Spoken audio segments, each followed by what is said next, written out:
Salut à tous.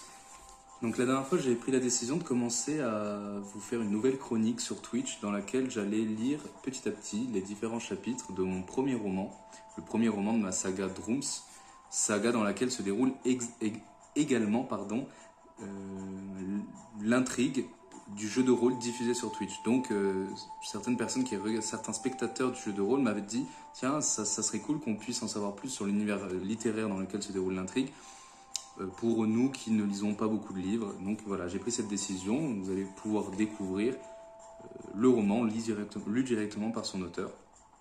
Donc ici, comme je l'ai dit, c'est le premier tome de ma saga. Ça sera une saga de 4 romans, mais le dernier n'est pas terminé. Et c'est de la dark fantasy.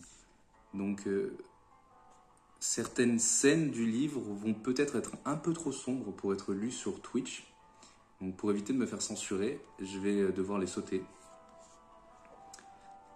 Alors, la dernière fois, j'avais commencé par un petit résumé, qui est au début du roman, qui place l'intrigue politique générale de Nokai, Nokai étant l'archipel sur lequel se déroule le livre, le roman. Et ensuite, j'avais lu le prologue. Alors, le prologue, c'est un long chapitre qui suit les souvenirs d'enfance d'un personnage qui s'appelle Joseph Finnegan. Souvenir du lendemain de son anniversaire de ses 12 ans. Triste journée durant laquelle sa cité Olympus a été attaquée et prise par les masqués. Donc il se passe tout un tas de trucs au cours de ce chapitre et à la fin, Joseph prend la fuite à seulement 12 ans en direction de l'Est et plus particulièrement d'une cité qui s'appelle Acaristel. Donc là, je vais vous lire le premier chapitre. Donc là, on rentre vraiment dans l'intrigue du roman. Et ce premier chapitre s'appelle « La cité aux murs nacrés ». Vous allez le voir, on parle ici d'Acaristel, justement. Et ça se passe 44 ans plus tard, donc 44 ans après la tragique journée durant laquelle la cité d'Olympus a été attaquée. Et donc aujourd'hui, elle est aux prises des masqués, justement. Nokai était coupé en 3 territoires. À l'est, les monts Purulents séparaient le royaume du Noswald des terres centrales. Tout à l'ouest se trouvaient les terres givrées. Le Noswald était composé de multitudes de bourgades dirigées par une gigantesque cité nommée Acaristel. Dans le royaume de l'ouest, la capitale était Olympus. Les habitants d'Olympus et certains Noswaldiens partageaient un ancêtre commun extraordinaire. Les 2 branches descendaient des Drums, l'unique lignée d'hommes au sang magique. La différence entre les masqués, descendants de Gilderoy Drum, et les mages purs, descendants de son frère Morlan, était que pour accéder à leurs capacités, ces derniers devaient atteindre l'éveil. Les masqués utilisaient leur pouvoir dès leur naissance. Tous les Nokewa croyaient aux mêmes divinités, les 3. Ils étaient 2 hommes, Oshin et Likoe, et une femme, Ivan. Il y avait dans le pays des centaines de représentations des 3. Likoe était très grand et empêchait la maladie de s'emparer des enfants. Oshin, souvent décrit comme petit et gras, était chargé d'assurer les bonnes récoltes. Acaristel était situé au centre du royaume du Noswald. C'était là que se trouvait le palais royal. De l'extérieur, la cité était entourée d'une majestueuse muraille opaline où se reflétaient les couleurs de l'arc-en-ciel. Une interminable allée pavée de pierres blanches partait de l'entrée et s'enfonçait vers le centre. Les plus beaux bâtiments semblaient s'y regrouper avec ordre. Plus en retrait, à droite comme à gauche, on trouvait de fabuleuses maisons à plafond bas. Bien souvent, elles portaient des couleurs vives et étaient organisées en petits agglomérats. Plus on s'approchait du centre de la cité, plus les maisonnettes disparaissaient. Progressivement, elles laissaient place à des centaines de marchands qui vendaient les mérites de leurs produits à toute heure de la journée. Acaristel était vivante. On y trouvait 3 grands hôtels disposés à différents endroits. Chacun était en l'honneur d'un des 3, et le plus visité n'était autre que celui d'Ivan, déesse protectrice de Nokai. Au centre de la cité, une grande place était surplombée d'une fontaine où 3 sapins de pierre laissaient jaillir des trompes d'eau du haut de leur cime.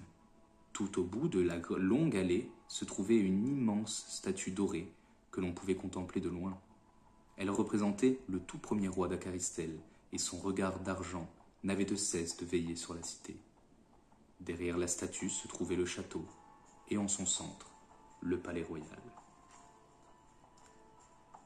Dans une ruelle s'enfonçant entre 2 immenses bâtiments blancs, un charretier peinait à faire progresser son véhicule.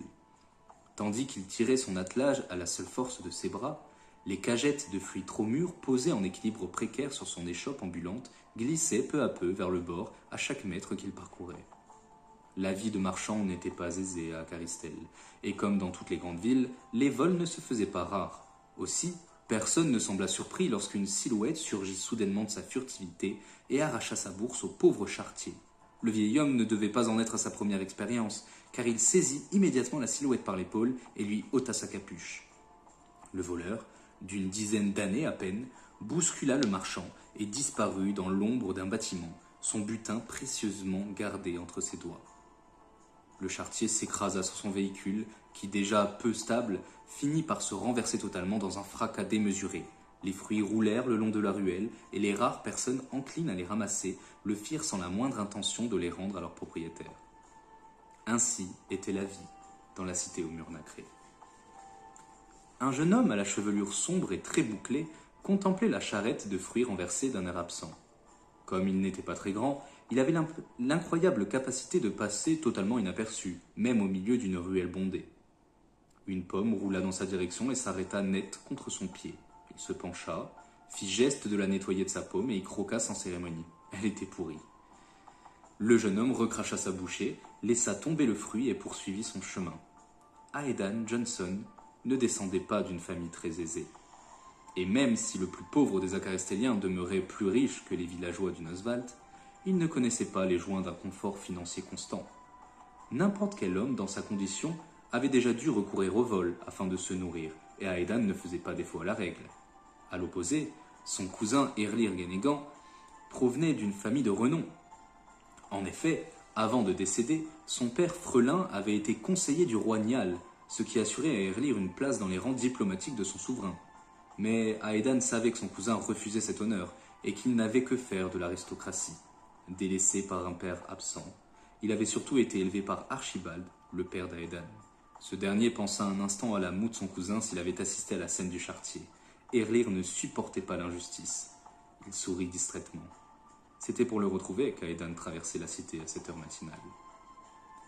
Tous les jours, les deux cousins se donnaient rendez-vous devant le camp d'entraînement, au nord du château, afin de perfectionner leur maniement de l'épée et leur équitation. Ils rêvaient de devenir chevaliers, mais comme la longue période de paix qu'ils traversaient avait causé la dissolution de l'armée d'Opale, il ne leur restait plus qu'une solution pour satisfaire leurs souhaits, faire partie de la garde royale. Aedan n'étant pas de famille noble, leur porte d'entrée devait être leur sang de Droum, car ils descendaient tous deux de Morlan Droum et avaient ainsi en eux la puissance nécessaire pour maîtriser l'art. Pourtant, avant de devenir mages purs, les cousins, comme tous les descendants de Morlan, devaient atteindre l'éveil. Eux étaient très loin d'y parvenir, étant donné que leurs précepteurs les trouvaient trop jeunes pour commencer l'enseignement magique. La patience était ce qui manquait le plus au jeune Aedan. Un jour, il avait appris que sa maisonnette avait appartenu à un grand aventurier avant de lui revenir. Il avait découvert le nom étrange de ce héros, Joseph Philandreus Henry Finnegan, gravé sur une boîte poussiéreuse renfermant une carte de tous nos cailles. Par la suite, son père lui avait avoué que les deux hommes étaient de très proches amis et que Joseph n'était autre que le parrain de ses enfants. Depuis, Aedan n'avait eu de cesse de vouloir partir à l'aventure à son tour, mais il savait que parcourir Nokai sans avoir atteint son éveil était aussi dangereux que stupide. Alors, il attendait. Comme à son habitude, Aedan Johnson passa son après-midi dans la grande bibliothèque d'Acaristel. D'une taille colossale, elle était l'abri des plus précieux ouvrages du Noswald. Elle se situait vers le centre de la cité, au bord de l'allée opaline. Elle était un bâtiment aussi haut que profond, bien que l'accès aux étages souterrains soit interdit. De grandes tables accueillaient les étudiants de la cité, les érudits, les sages et les curieux. Un nombre incalculable d'étagères débordaient de livres parfois très anciens, traitant de sujets aussi nombreux que différents. Il y était surtout question de science et d'histoire. Aedan s'était attardé sur un vieux recueil de poèmes anciens. Il n'aimait pas particulièrement les vers, car il les trouvait trop élaborés, avec trop de manières et de fioritures. Il préférait les textes clairs, sans ambiguïté, les faits établis et prouvés. Cependant, il avait été attiré par ce livre ancien à la reliure poussiéreuse, et il n'avait pas pu empêcher son esprit curieux de s'y engouffrer. Il feuilleta longuement le recueil, passant son regard de poème en poème sous la lumière vacillante des bougies disposées un peu partout sur les tables de la bibliothèque. Au travers des fenêtres, le jour avait commencé à décliner et déjà, la salle se vidait peu à peu, mais Aedan n'en avait pas terminé. Le livre traitait d'anciennes croyances. Aujourd'hui, tout le monde croyait encore aux trois et nombreux les vénéraient, mais autrefois, les dieux étaient bien plus nombreux. Les vieilles croyances disaient que les trois n'étaient que des divinités mineures, descendant des 12 dieux primaires. Un poème retint l'attention du jeune Droum. Depuis son las berceau, nature fit l'univers. Elle fabriqua un ciel et par-dessous la terre. Le réel était vide, dépourvu de toute vie. La solitude pesait, elle rêvait compagnie. Nature créa étoiles, électrons et balances. Elle brilla de 1000 feux lorsqu'elle apprit leur danse. Nature fit le soleil, comme elle créa la lune. Sous leur course acharnée, elle chanta sur les dunes. De l'union des derniers, nature apprit l'amour, et son cœur s'embrasa comme nappé de velours. Elle se souvint du tout, alors fut la mémoire. Elle fabriqua la haine, de l'amour le miroir. Elle se lia à eux et créa cohésion, qui devait appliquer la juste décision. Puis le temps s'écoula, alors naquit la mort. Nature fut stupéfaite, elle répara son tort. Elle céda de l'amour entre lune et soleil pour fabriquer naissance qui du néant s'éveille. Les 12 dieux devinrent de chair et nature put sourire, car elle n'était plus seule, elle vit ses dieux grandir. Les bras chargés de bouquins empruntés, Aedan descendit les hautes marches de la bibliothèque. Il croyait en l'existence des trois, mais il avait perdu l'habitude d'aller se recueillir sur l'un des autels d'Acaristel. La religion se perdait sur Nocaï. Il fut un temps où toute créature pensante vénérait les dieux du Panthéon. Repensant au recueil de poèmes qu'il avait emprunté, il dirigea ses pas vers l'hôtel d'Oshin. Déjà, les marchands fermaient leurs boutiques et les passants disparaissaient progressivement des ruelles qui s'obscurcissaient. Il suivit une ruelle pavée de pierres grisées par le temps et la saleté, puis s'enfonça entre les ombres des hauts bâtiments. La nuit était tombée. Les chandelles disposées aux fenêtres des premiers étages des maisons acaristéliennes n'éclairaient que les environs immédiats. Aussi, seule la clarté lunaire lui permettait de progresser sans trop de difficultés. Un vent étrangement froid se leva, comme annonciateur d'un événement tragique. Après quelques minutes de marche pensive, le jeune Droum déboucha sur un croisement où était mis en évidence un simple autel orné d'une statue d'Oshin, de quelques textes sacrés et dansant aux vapeurs enivrantes. Oshin n'était pas représenté beau. Il était petit et gras, disgracieux, mais son visage avait au moins l'avantage de paraître bienveillant. La placette, au centre de laquelle était disposé l'autel, était déserte. Aedan déposa ses livres au sol et s'approcha du piédestal avec hésitation. Il contempla la lune un instant, puis la voûte étoilée, et enfin il reposa ses yeux sur la statue du dieu ventripotent. Il soupira. Je sais pas vraiment si c'est à toi que je dois m'adresser ou bien à un des deux autres, mais je me sens pas très bien. Certes, j'ai pas prié depuis plusieurs mois, mais désormais j'ai un terrible pressentiment, un nœud qui déchire mes entrailles au quotidien, et le pire, c'est que je parviens pas à comprendre quelle en est la cause. Oh, tu m'as l'air bien secoué, l'interrompit une voix qu'il ne reconnut pas. Aedan chercha son épée à sa ceinture, mais il l'avait laissée au camp d'entraînement, comme le voulait l'usage tant qu'il n'était pas chevalier. Il se retourna brusquement. Un jeune homme se tenait dans la pénombre, les mains plongées dans ses poches pour se protéger du froid inhabituel. L'inconnu semblait plus jeune qu'Aedan et portait à peu de choses près les mêmes cheveux bouclés, en un peu plus foncés. Il souriait à pleines dents. Aedan ne parvenait pas à lire les traits cachés de son visage, mais il était certain d'un détail. Ses yeux étaient d'argent. Ils étaient d'une couleur tout à fait extraordinaire, si argentés qu'ils reflétaient parfaitement l'image du jeune Droum. C'était comme se regarder dans deux petits miroirs. Dans la pénombre, ils donnaient au jeune homme une allure spectrale. « Je suis Logan », dit-il en tendant une main juvénile. Aedan recula par réflexe. Il balaya la placette d'un regard méfiant. Les malfrats étaient nombreux à Acaristel une fois la nuit tombée, et il ne fallait jamais se fier aux apparences. Aussi hésita-t-il un bon instant. Il finit tout de même par accepter le salut. Aedan Johnson. T'as bien raison d'hésiter, Aedan. Acaristel, c'est pas un endroit sûr une fois la nuit tombée. L'étranger ne dit rien qui apaisa la méfiance du jeune Droum. Pourtant, sans raison apparente, il ne semblait pas que l'on puisse se méfier de lui bien longtemps. Il y avait une chose dans son regard qui trahissait une sincérité indubitable. Aedan se détendit. « Tu sais, t'as pas à être gêné de venir parler aux trois de tes problèmes, » reprit l'étranger. « Moi aussi, je leur parlais tous les soirs autrefois. » Logan ferma les paupières un court instant, et Aedan se sentit triste de ne plus être en mesure de contempler ses yeux d'argent. Ce fut comme si un charme se brisa. Il faillit regagner toute méfiance, mais ses barrières s'effondrèrent à nouveau lorsque Logan releva ses yeux miroirs et le posa sur lui. Une chose étrange se produisit alors. Si elle était liée aux yeux d'argent ou non, Aedan n'en sut jamais rien. Néanmoins, il sentit soudainement un picotement envahir tous ses muscles. Il se déconnecta brusquement de la réalité, perdit tout contrôle de son corps et s'effondra lamentablement. Dans un geste désespéré, il essaya de se rattraper à l'hôtel d'Oshin, mais au moment où sa main frôla la pierre qui lui parut chaude, il fut projeté en arrière. Son corps décolla de plusieurs mètres, sa tête frappa le mur derrière lui, et il perdit connaissance. Lorsqu'Aedan se redressa, Logan avait disparu. Plusieurs heures avaient dû passer, car le soleil pointait désormais le bout de son nez. Il observa l'astre un moment, puis comprit qu'en réalité il ne se levait pas, mais qu'il s'apprêtait plutôt à se coucher. Aedan se gratta la tête au niveau de l'impact, encore confus. Dans la placette où il se trouvait, la statue d'Oshin avait perdu sa tête, qui gisait désormais au pied de l'autel sans cérémonie. Une triste odeur de feu et de chair brûlée parvint à ses narines. Il se leva avec difficulté, se secoua et s'enfonça dans une ruelle. Il comprit rapidement d'où venaient les odeurs putrides qu'il avait senties. La ruelle déboucha sur une cour jonchée de cadavres fumants. Un éclair jaillit sur sa droite et faillit le frapper de plein fouet. Aveuglé, il fit volte-face et se rua dans une autre ruelle. Il courut longtemps, évitant les débris qui tombaient du haut des bâtiments en flammes et les corps sans vie qui tapissaient le sol pavé. Une odeur de soufre saturait ses sens et lui donnait la nausée.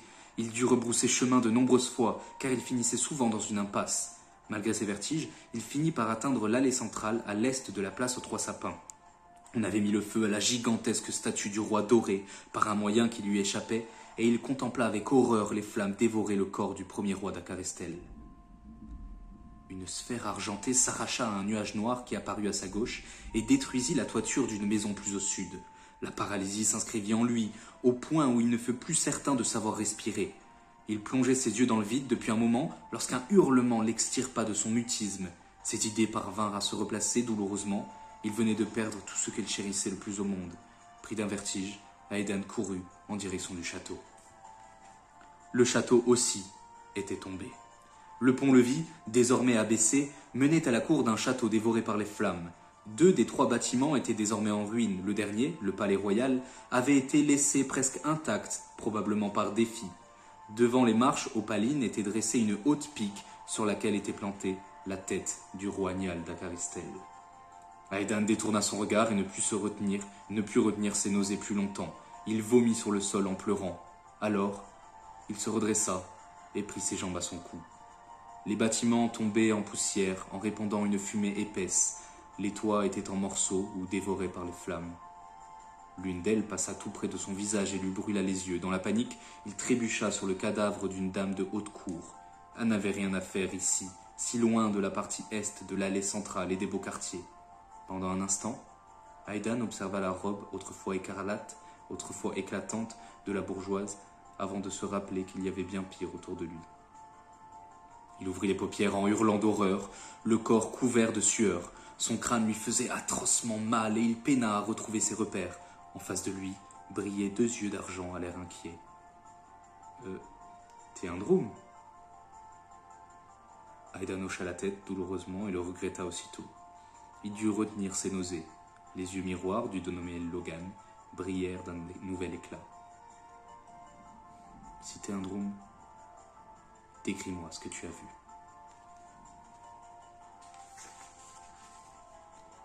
Chapitre 2.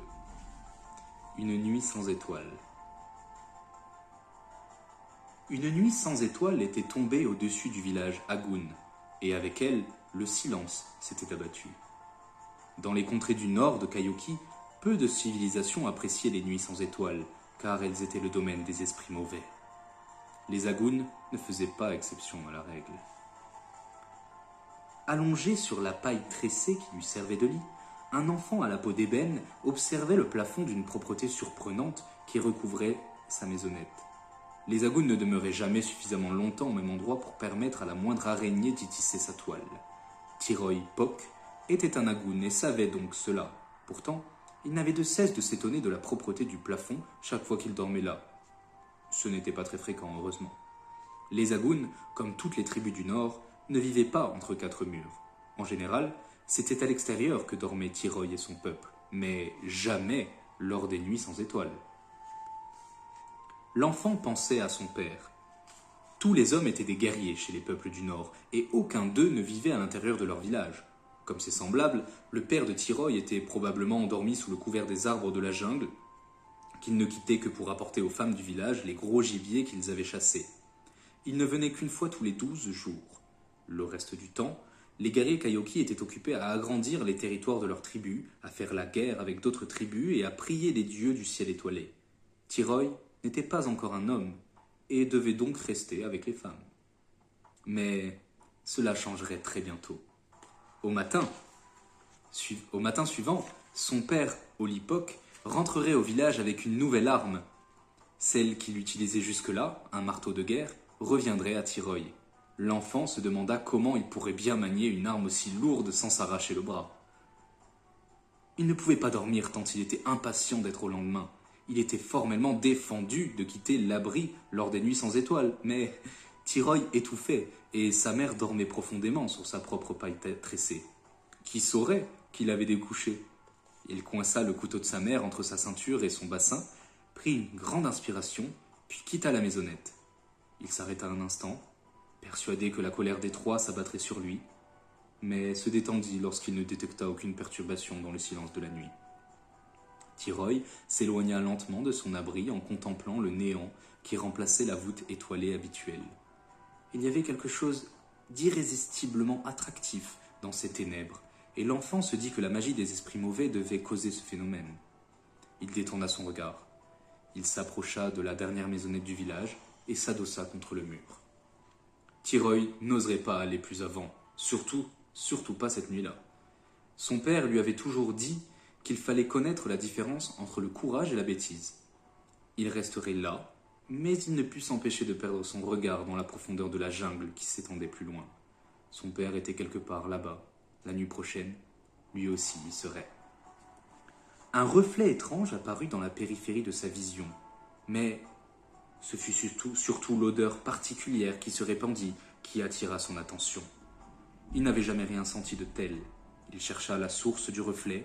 Il avait dû l'imaginer, car il n'y avait rien ici en dehors des maisonnettes et des ténèbres tout autour. Peut-être commençait-il à s'endormir?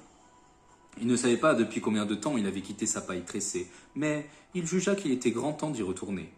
Au moment où il fit demi-tour, un nouveau reflet capta son regard. Cette fois, il vit clairement de quoi il s'agissait. Il voulut hurler, mais aucun son ne quitta sa bouche. Il demeura immobile, la bouche grande ouverte et les yeux embués de larmes. Un homme se tenait à quelques pas de lui. Il ne semblait pas l'avoir remarqué. L'intrus était couvert d'un vêtement de métal noir qui brillait par endroits. C'était de là qu'était venu le reflet. Pourquoi cet individu s'était recouvert de métal? Tiroy n'en savait rien, mais ce n'était pas la question qui omnubilait ses pensées à cet instant. Il se demandait surtout qui il était et qu'est-ce qu'il faisait là. L'inconnu avait dégainé une longue épée à l'éclat froid. Lorsqu'il se retourna vers lui, toujours sans le remarquer, Tiroy vit enfin le masque qu'il portait sur le visage. Cette fois, le hurlement quitta sa gorge malgré lui. Le soldat tourna la tête dans sa direction, le chercha des yeux, le regarda sans le voir, puis s'élança dans la direction opposée. Tiroy remercia les dieux de lui avoir donné une peau aussi sombre. Ce ne fut que lorsque l'une des habitations s'embrasa qu'il comprit qu'il n'avait pas rêvé. Des dizaines de nouvelles silhouettes métalliques apparurent au centre de volutes de fumée noire et se ruèrent à l'intérieur des abris. Des dizaines de cris firent écho aux siens. Ces soldats n'étaient pas des guerriers Kaioki, et ils n'étaient pas ici pour une bataille glorieuse. Ils n'avaient que faire des esprits mauvais et des nuits sans étoiles. Peut-être étaient-ils eux-mêmes les esprits qu'on redoutait tant. Ils ne cherchaient qu'à détruire et à tuer. Une Agoun quitta son abri enflammé en hurlant, sa propre peau dévorée par les flammes. Des éclairs argentés déchirèrent les ténèbres. Un des intrus cria un ordre dans une langue étrange. En réponse, un autre attrapa par les cheveux une gamine qui tentait de fuir et lui trancha la gorge. Tiroy était à l'extrémité du village, à quelques pas à peine du couvert de la jungle. Personne ne pourrait le retrouver sous les arbres de Kaioki s'il y fuyait, pas même des sorciers ou des esprits mauvais. Pourtant, il ne prit pas la fuite. Il tira le couteau de sa ceinture, quitta sa cachette et se rua sur les envahisseurs. Dans quelques heures à peine, Tiroy allait être un homme. Il abattit sa lame sur le premier démon qu'il rencontra. Elle s'enfonça dans la chair entre deux plaques d'armure. L'enfant lâcha l'arme, surpris par sa propre dextérité, et leva les yeux. Le masque de métal se retourna vers lui. Il y avait quelque chose d'étrange dans le regard creux, semblable à l'attraction dévorante que lui inspiraient les ténèbres du ciel sans étoiles. Il contempla les deux trous avec horreur. Une lame brilla d'un éclat lunaire et le transperça. La douleur, terrible, il la sentit bel et bien. Pourtant, il ne quitta pas les orbites vides des yeux. Un nuage sombre se forma et la silhouette y disparut. Le silence retomba lourdement. Tiroy Pok avait quitté sa paille tressée malgré les interdictions des dieux, et les esprits des nuits sans étoiles l'avaient puni. Plus aucune femme, plus aucun enfant Agoun ne pourrait témoigner de la colère des trois, et sûrement pas lui. Il s'enfonça, il s'effondra avec une seule idée en tête. Demain, il ne serait pas un homme, il serait mort. Et voilà, ça c'était les 2 premiers chapitres de mon roman, Drums, le tome 1, qui s'appelle Les 4 orbes. Donc comme vous pouvez le voir, c'est assez sombre. Mais ça, je pense que les chapitres décrivent bien l'atmosphère qui va régner tout au long de ce roman. Donc dites-moi ce que vous en pensez et on se retrouve la prochaine fois pour la suite de Drums, les 4 orbes. À bientôt.